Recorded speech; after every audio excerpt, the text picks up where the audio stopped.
Hey guys, welcome back to our channel. आज हम करने वाले भारतीय इतिहास के महत्वपूर्ण संगतियाँ,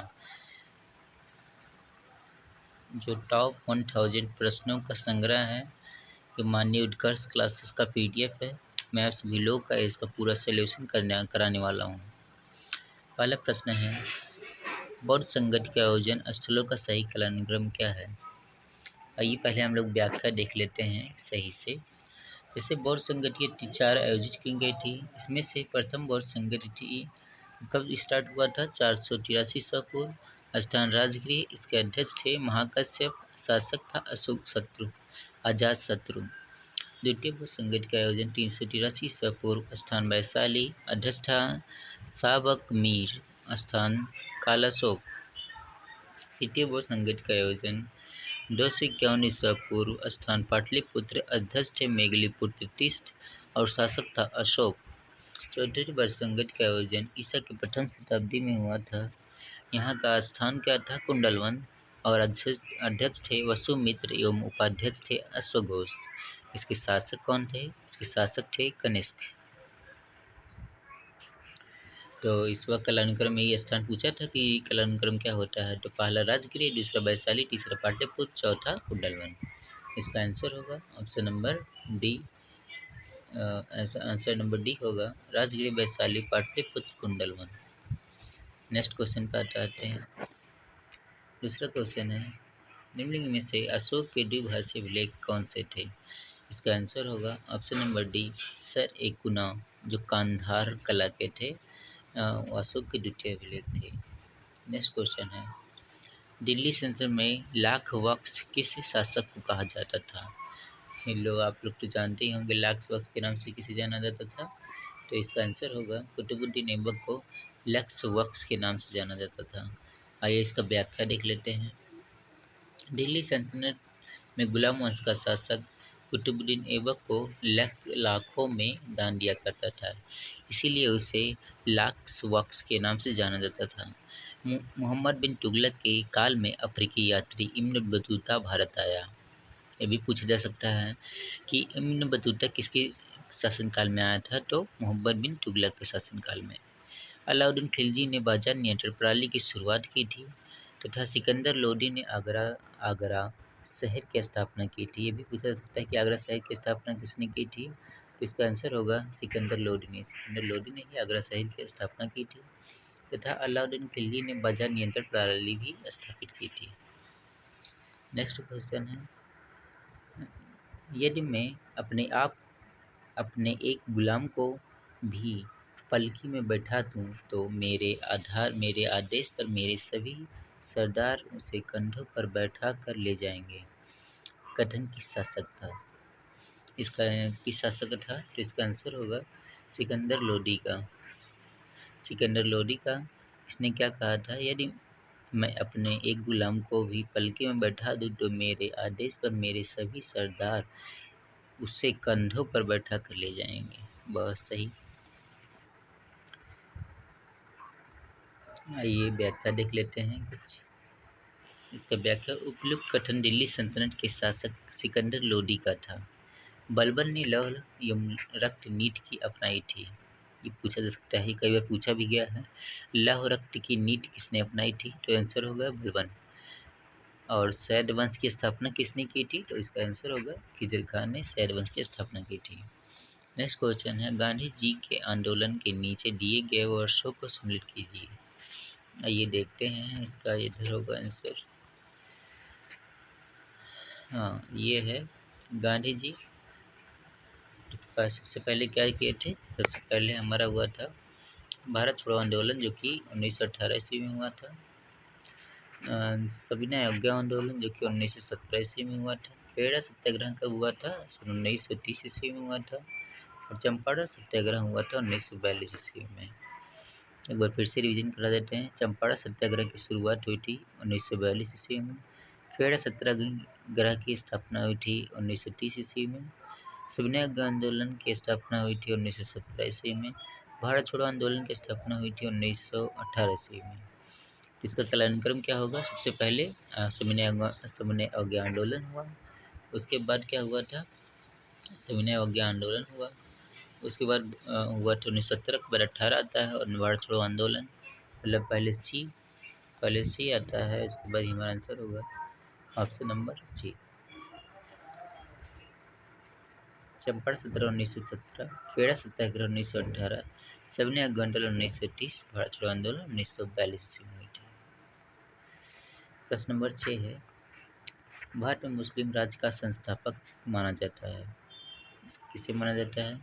इसका आंसर होगा मोहम्मद गौरी को। मोहम्मद गौरी को भारत में मुस्लिम राज्य का संस्थापक माना जाता है। क्यों माना जाता है, आइए देखते हैं।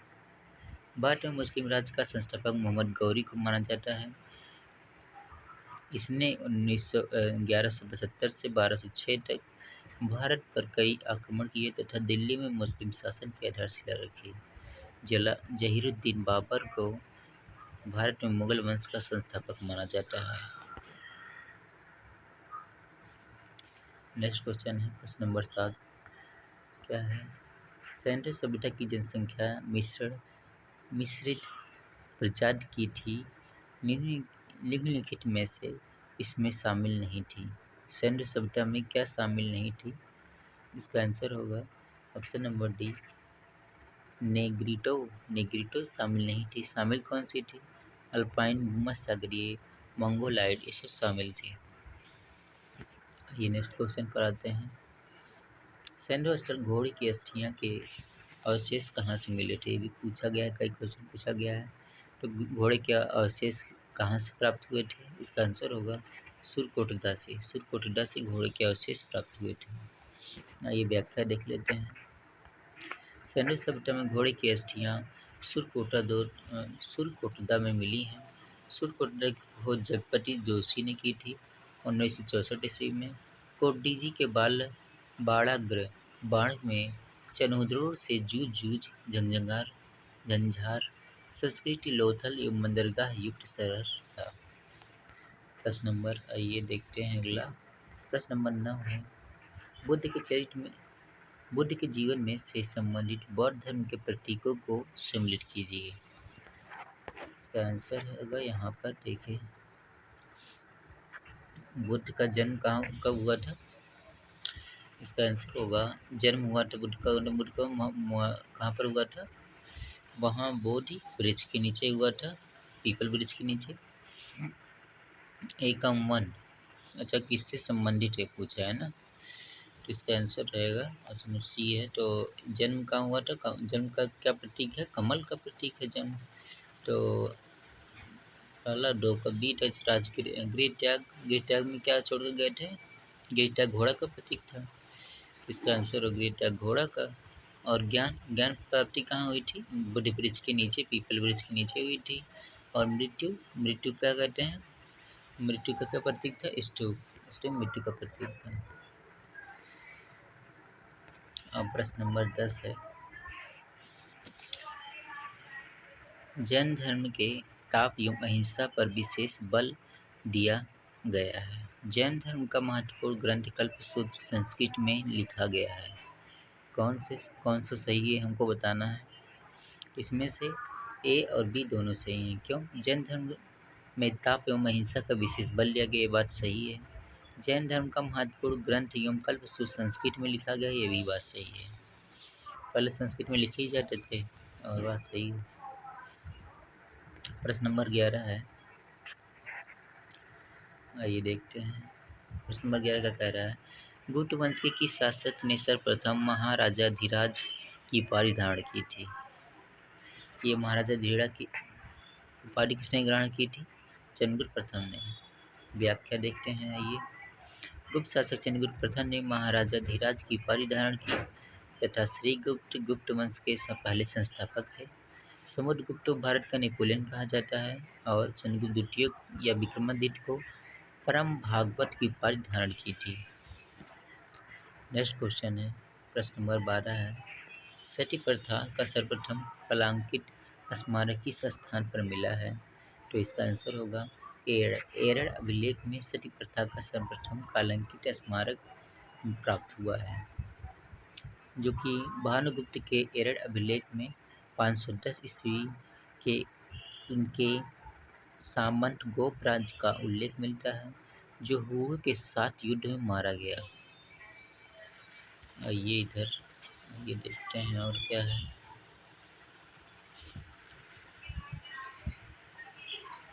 पत्नी सती हो गई। सती प्रथा के प्रचारण का प्रथम अभिलेख प्रमाण है, जो कि एरठ से प्राप्त हुआ है।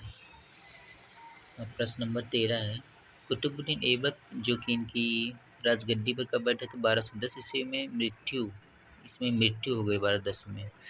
पश्चात उनका तत्कालिक उत्तराधिकारी कौन बना? इनका पुत्र ही बना हुआ। कौन पुत्र था? आराम शाह। आराम शाह इनका पुत्र था। तो इसके पश्चात क्या देखते हैं, ये व्याख्या देखते हैं। कुतुबुद्दीन ऐबक की 1210 ईस्वी मृत्यु के पश्चात आराम शाह तत्कालिक उत्तराधिकारी बना, जिसकी तुर्क मालिकों व अमीरों का विरोध किया और स्वतंत्र होने की घोषणा की। बलबन ने लौह रक्त की नीति अपनाई। इल्तुतमिश ने तुर्कान ए चहलगामी तथा चालीसा पद्धति यानी 40 अमीरों का समूह की शुरुआत की थी। ये बहुत बार पूछा गया है। इल्तुतमिश ने कौन सी पद्धति शुरू की थी? तुर्कान ए चहलगामी, इसे क्या कहते हैं? 40 अमीरों का समूह बनाया था। प्रश्न नंबर 14 है, देखभाल के उत्तराधिकारी दीवान ए खालसा के पास था। क्या था? राज्य के सीधे नियंत्रण वाली भूमि ये दीन ए खालसा के पास था। दीन ए खालसा की स्थापना किसने की थी? मुगल काल में खालसा भूमि के सैन्य सरकार के सीधे नियंत्रण में लिखी और जिसका लगान सीधे राजकोष में जमा होता था। दीवान ए खालसा उत्तराधिकारी राज्य में सीधे नियंत्रण वाली भूमि से था। आइए नेक्स्ट क्वेश्चन देखते हैं। प्रश्न नंबर 15 है, किस विजय के स्मारक स्वरूप अकबर ने फतेहपुर सीकरी में बुलंद दरवाजा बनाया? कहाँ बनाया था? गुजरात में। अकबर ने अपनी गुजरात विजय जो कि 1572 ईस्वी में तथा 1601 ईस्वी में असीरगढ़ के विजय के बाद 1602 में राजधानी फतेहपुर सीकरी में बुलंद दरवाजा का निर्माण कराया। ये भी पूछा गया है। बुलंद दरवाजा कहाँ बनवाया गया था? तो फतेहपुर सीकरी में। किसने बनवाया था? तो अकबर ने बनवाया था। प्रश्न नंबर 16 है, शिवाजी के प्रशासन के अंतर्गत सर ए नौबत क्या था? तो इसका आंसर होगा पैदल सेना अधिकारी। सर ए नौबत का क्या अर्थ है? पैदल सेना अधिकारी। आइए और व्याख्या देख लेते हैं। शिवाजी की सेना के 3 महत्वपूर्ण अंग थे। कौन कौन? पागा। पागा किसे कहते थे? राजकीय घुड़सवार को पागा कहते थे। सिलेदार किसे कहते थे? ये स्वतंत्र सैनिक थे जो अपना अस्त्र शस्त्र स्वयं रखते थे। और पैदल सेना क्या थे? पैदल सेना का भी शिवाजी की सैन्य व्यवस्था में महत्वपूर्ण स्थान था। नेक्स्ट आते हैं। प्रश्न नंबर 7 है, क्या कह रहा है? निम्नलिखित कथनों में सत्य कथन का विचार करना है। जातक ग्रंथों में बुद्ध के पूर्व जन्मों की काल्पनिक कथाएं हैं। नागसेन द्वारा मलिंद पान्हो पाली भाषा का ग्रंथ है। कौन सा सही है इसमें से? तो हमको लगता है इसमें से दोनों सही होंगे। जी हाँ, इसमें से दोनों सही होंगे। जातक ग्रंथों में बुद्ध के पूर्व जन्मों की काल्पनिक कथाएं हैं। जातक ग्रंथों की रचना ईसा पूर्व 1ली शताब्दी में आरंभ हुई थी, जिसका स्पष्ट प्रमाण भरहुत तथा सांची के स्तूप में बेष्टनी पर उत्कीर्ण दृश्यों का से स्पष्ट है। ये कुछ है नहीं, कुछ खास नहीं है। आइए नेक्स्ट क्वेश्चन पर चलते हैं। सिंधु घाटी सभ्यता के अग्नि पूजा किस स्थान पर खोज की थी? सिंधु घाटी सभ्यता में अग्नि पूजा किस स्थान पर खोजी गई? जी, अग्निबेटिका में सिद्ध होती है। पूजा का स्थान किस क्षेत्र में खोजी गई थी? तो इसका आंसर होगा कालीबंगा में। कालीबंगा में अग्नि पूजा के स्थान खोजा गया था। आइए इसकी व्याख्या देखते हैं, तब कुछ समझते हैं। सिंधु घाटी सभ्यता में अग्निबेटिका के साक्ष्य कालीबंगा में खोजी गई। अग्निबेटिका से सिद्ध होता है कि कालीबंगा की खोज 1953 ईस्वी में अमलानंद घोष ने की थी। सुरकोटदा में नगर राखी आवासीय क्षेत्र में विभाजित है। आलमगीरपुर सैंडो सभ्यता का सबसे पूर्वीय स्थल है जो उत्तर प्रदेश की हिंडन नदी के किनारे स्थित है। आइए नेक्स्ट देखते हैं। आप लोग को यह वीडियो पसंद है तो लाइक शेयर और सब्सक्राइब जरूर करें, हमारा सपोर्ट करें। मैं आप लोगों को अच्छे से अच्छा व्यवस्था करूँगा और अच्छा से अच्छा कंटेंट बना के दूंगा। नेक्स्ट क्वेश्चन है, प्रश्न नंबर 19 है। किस शासक ने चंद्रगुप्त मौर्य द्वारा मगध पर राजगिरी राज सिंहासन प्राप्त करने की कथा की थी? तो इसका आंसर होगा मुद्रा राक्षस। मुद्रा राक्षस ने ही चंद्रगुप्त मौर्य द्वारा मगध का सिंहासन प्राप्त करने की कथा रची थी। इसका व्याख्या देख लेते हैं। अखंड भारत के प्रथम सम्राट चंद्रगुप्त मौर्य द्वारा मगध पर राज सिंहासन प्राप्त हुआ तथा विशाखा दत्त कृत मुद्रा राक्षस में की गई। ब्रह कथा में लेखक धूमेंद्र एवं बादशाह देव के लेखक गुप्तकालीन प्रसिद्ध पद्यकार थे। गाथा सप्तशती के लेखक सातवाहन शासक हाल था। आइए प्रश्न नंबर 20 पर क्या है। सुभाष चंद्र बोस को राष्ट्र नायक किसने कहा? जी हाँ, यह बहुत बार पूछा गया है कि राष्ट्र नायक कहकर किसे संबोधित किया गया। तो किसने संबोधित किया था सुभाष चंद्र बोस को राष्ट्र नायक नाम कर? तो इसका आंसर होगा रविन्द्रनाथ टैगोर ने सुभाष चंद्र बोस को राष्ट्र नायक की उपाधि दी थी। आइए व्याख्या देखते हैं। सत्येंद्रनाथ टैगोर ने सुभाष चंद्र बोस को राष्ट्र नायक तथा गांधी जी ने सुभाष चंद्र बोस को देशभक्तों का देशभक्त कहा। जवाहरलाल नेहरू ने बोस को भारतीय देशभक्ति की ज्वलंत तलवार कहा। आइए नेक्स्ट पर, दीवाने मुक्त खराज किससे संबंधित है? दीवाने मुक्त राज का संबंध भू राजस्व विभाग से है। प्रश्न नंबर 22 पे आते हैं। प्रश्न नंबर 22 क्या कहता है? निम्नलिखित में से टोडरमल की भू राजस्व प्रणाली किससे संबंधित थी? इसका संबंध सीधे था जाप्ती से। अकबर के शासनकाल में 24वें वर्ष में टोडरमल ने भू राजस्व बंदोबस्त की जाप्ती प्रणाली की शुरुआत की। ये पूछा जा सकता है टोडरमल ने जाप्ती प्रणाली की शुरुआत किसने की थी? तो टोडरमल ने। तथा यह प्रणाली बिहार, इलाहाबाद, मालवा, अवध, आगरा, दिल्ली, लाहौर तथा मुल्तान में लागू की थी। प्रश्न नंबर 23 है। सुरक्षा कपाट का संबंध किससे है?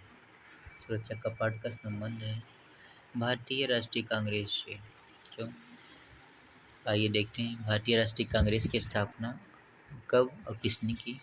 तो इसका है ए.यू. ह्यूम द्वारा 1885 ईस्वी में बम्बई में स्थापित भारतीय राष्ट्रीय कांग्रेस को, जो कि 1916 में यंग इंडिया में प्रकाशित अपने लेख में परमपंथी नेता लाला लाजपत राय ने सुरक्षा कपाट की संज्ञा दी। प्रश्न नंबर 24 है।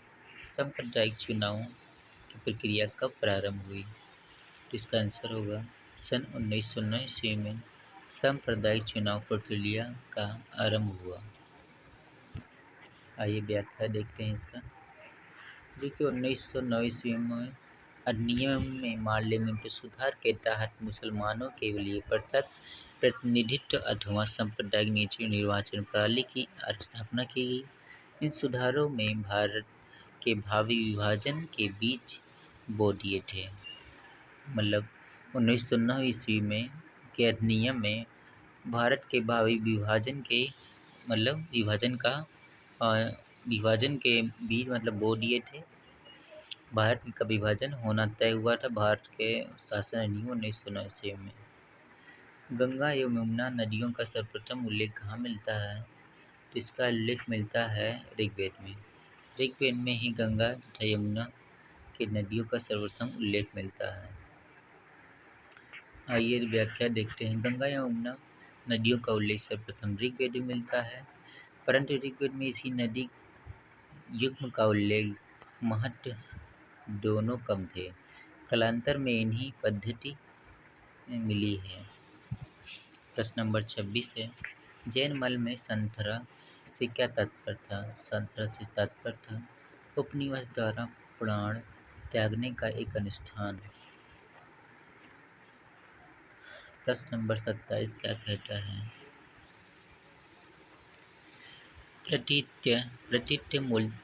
प्रतीत्य मोक्तान का सिद्धांत किससे संबंधित है? इसका संबंध सीधे बौद्ध धर्म से है। नेक्स्ट क्वेश्चन पर आते हैं। अशोक ने गया जिले में बराबर की पहाड़ी पर किसके लिए गुफाएं चलवाई थी? तो इसका आंसर होगा अजीव संप्रदाय के लिए बराबर की पहाड़ियों पर गुफाएं चलवाई थी, अजीव संप्रदाय के लिए। अशोक ने पहाड़ों की चट्टानों को काटकर गुफाओं का निर्माण कराया कि वस्तुओं के इतिहास में नई शैली का प्रारंभ हुआ गया तथा बराबर की पहाड़ियों में आजीव संप्रदाय के लिए कर्ण, चौपड़ तथा सुदामा व विश्व झोपड़ी नामक गुफाओं का वर्णन करवाया। नेक्स्ट क्वेश्चन है, प्रश्न नंबर 29 है, पूर्वी जोनना के मुस्लिम लीग के सीधे कार्रवाई दिवस कब मनाया जाता है? सबसे पहले कहाँ मनाया गया? 16 अगस्त सन 1946 ईस्वी में मुस्लिम लीग ने सीधी कार्रवाई दिवस मनाया। प्रथम मुस्लिम लीग राष्ट्र की मांग को लेकर मुस्लिम लीग ने सीधी कार्रवाई दिवस मनाया, जो कि 16 अगस्त 1946 ईस्वी में मनाया गया। यह दिवस भयानक सांप्रदायिक दंगों का सूचना था। इसमें बहुत से बेगुनाह लोग मारे गए। प्रश्न नंबर 30 है, भारतीय राष्ट्रीय कांग्रेस के प्रथम मुस्लिम अध्यक्ष कौन थे? तो इसका आंसर होगा बदरुद्दीन तैयब जी भारतीय राष्ट्रीय कांग्रेस के प्रथम मुस्लिम अध्यक्ष थे। व्याख्या देखते हैं। भारतीय राष्ट्रीय कांग्रेस के प्रथम मुस्लिम अध्यक्ष बदरुद्दीन तैयब जी थे। उन्होंने 1987 ईस्वी में मद्रास में हुए कांग्रेस के अधिवेशन की अध्यक्षता की। मौलाना अबुल कलाम आज़ाद ने सन 1940 से 45 तक कांग्रेस के अध्यक्ष रहे, क्योंकि इन्हीं के दौरान कांग्रेस का कोई वार्षिक अधिवेशन नहीं हुआ। ये भी पूछा सकता है किसके दौरान कोई वार्षिक अधिवेशन नहीं हुआ?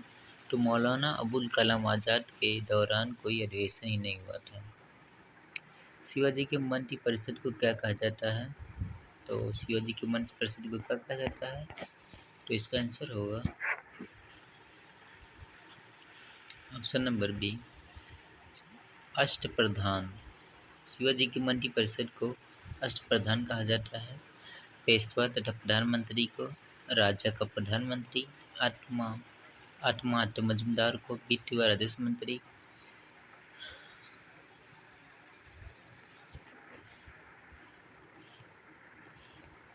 नेक्स्ट क्वेश्चन पर आते हैं।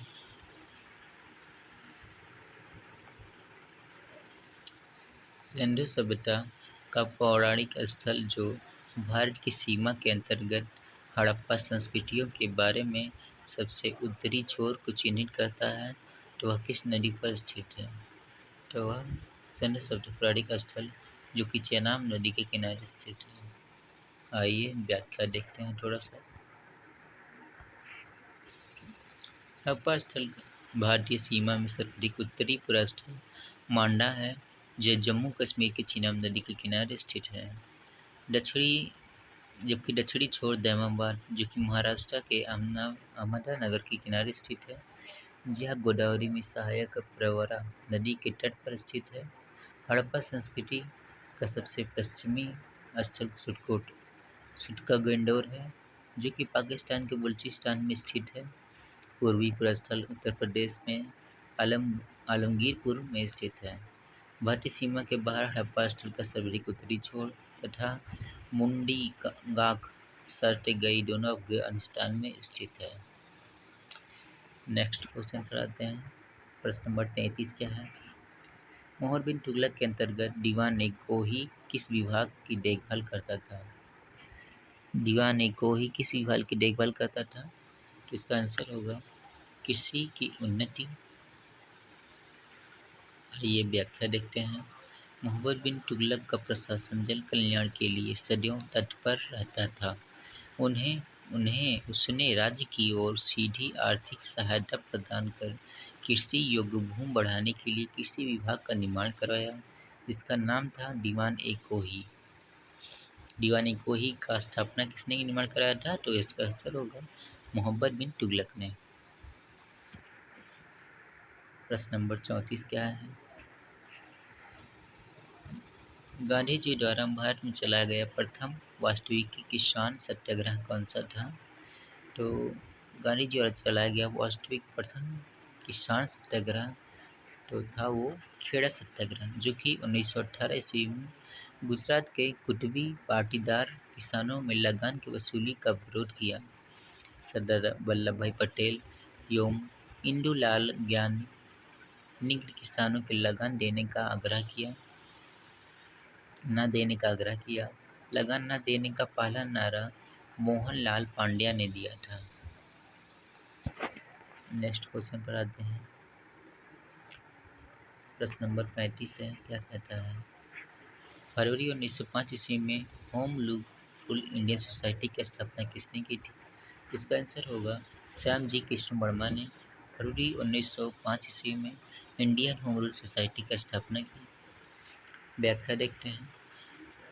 श्याम जी कृष्ण वर्मा ने भारत के लिए स्वशासन की प्राप्ति के उद्देश्य से लंदन में फरवरी 1905 ईस्वी में इंडियन होम रूल सोसाइटी की स्थापना की। श्याम जी कृष्ण वर्मा ने, जो कि 1897 में लंदन में बस गए, उसके पास भारतीय क्रांतिकारियों का एक समूह था, जिसमें वीडी सावरकर, लाला हृदयलाल, मदन सिंह ढींगरा प्रमुख थे।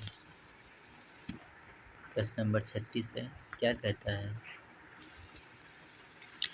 किस शासक ने आगरा नगर की स्थापना की?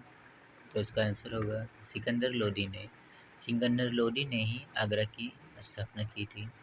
दिल्ली सल्तनत के लोदी वंश में बहलोल लोदी के बाद 1489 ईस्वी में सिकंदर लोदी गद्दी पर बैठा, क्योंकि 1904 ईस्वी में आगरा नगर की स्थापना की। तो आगरा नगर की स्थापना कब हुई थी? 1504 ईस्वी में। तो 1506 में आगरा को राजधानी बनाया गया था। खिजर खां ने अलाउद्दीन खिलजी का पुत्र था, जिसके नाम पर अलाउद्दीन में मेवाड़ का नाम खिजराबाद रखा गया। नेक्स्ट क्वेश्चन है प्रश्न नंबर 37, क्या कहता है? किस मुगल सम्राट ने दीवान ए वजीरात ए कुल नाम से नए पद का गठन किया? इसका आंसर होगा अकबर ने। अकबर ने दीवान ए वजीरात ए कुल का गठन किया। प्रश्न नंबर 38 है। 1857 की क्रांति में खान बहादुर खान की गतिविधियों के केंद्र कौन सा था? तो इसका आंसर होगा बरेली, जो कि 1857 में 10 मई 1857 को मेरठ में आरंभ हुआ था। 1857 की क्रांति कहाँ पे आरंभ हुई थी? तो मेरठ में आरंभ हुई थी।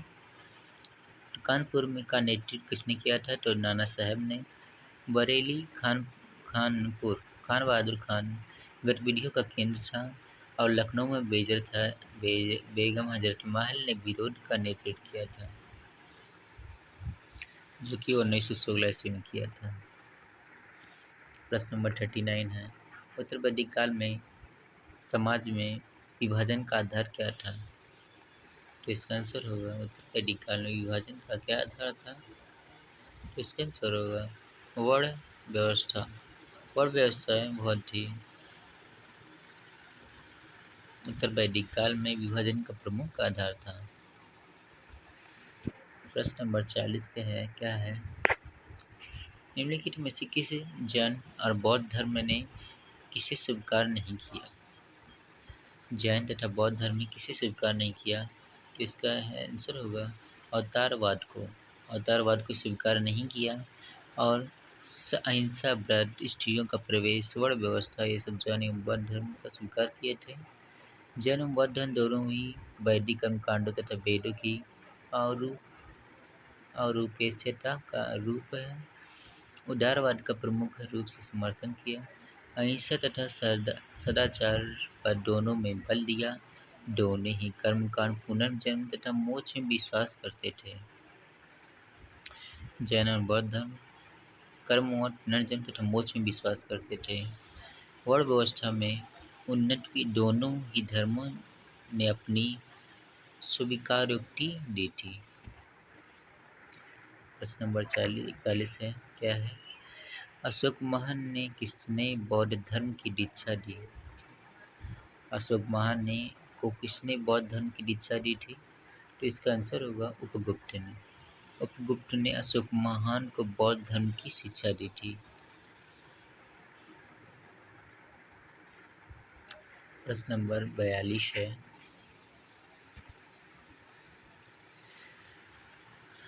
निम्नलिखित में से गुप्तकालीन चित्रकला का उत्कृष्टतम रूप मिलता है? कहाँ से मिलता है?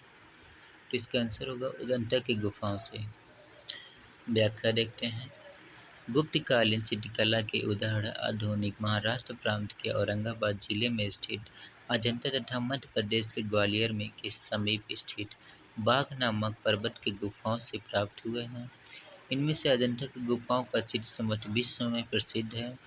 अजंता की गुफा 16वीं, 17वीं तथा 19वीं गुफा में विविध चित्र गुप्तकालीन है।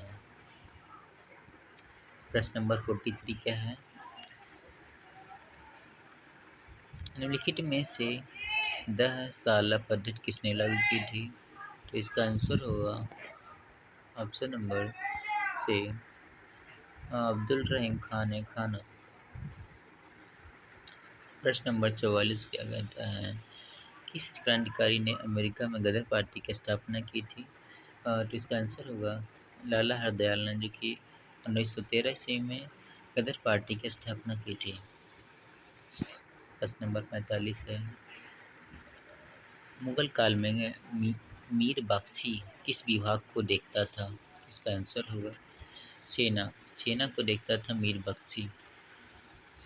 प्रश्न नंबर 46 पे आता हूँ। प्रश्न नंबर 48 है, किस क्रांतिकारी नेता की अध्यक्षता में 1920 में कांग्रेस का विशेष अधिवेशन हुआ? उसमें सहयोग का प्रस्ताव पारित हुआ। तो इसका आंसर होगा लाला हरदयाल ने, लाला लाजपत राय ने।